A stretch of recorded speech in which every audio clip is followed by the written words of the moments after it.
You don't need the gym to lose weight. If exercise was required for weight loss, busy people would never get lean.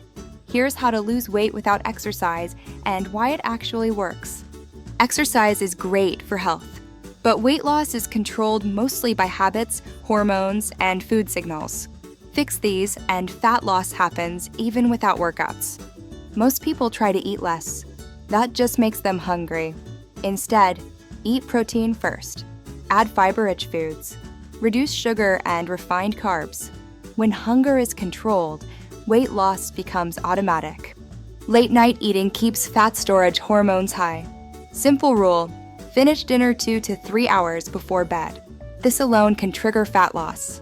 You don't need workouts. You need movement. Examples: walking after meals, standing more, doing household work. This burns more calories than short gym sessions. Poor sleep increases hunger hormones. And cravings skyrocket. 7 to 8 hours of sleep. Phone off before bed. No sleep equals no weight loss. Stress raises cortisol. And cortisol tells your body to hold fat, especially belly fat. Do small calming habits daily.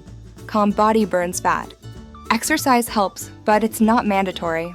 Weight loss is about making your body feel safe, satisfied, and stable. Do that, and fat loss follows. If this helped, like and subscribe to Flip Fit Yourself. Comment NOGYM if you want a complete no-exercise fat loss plan.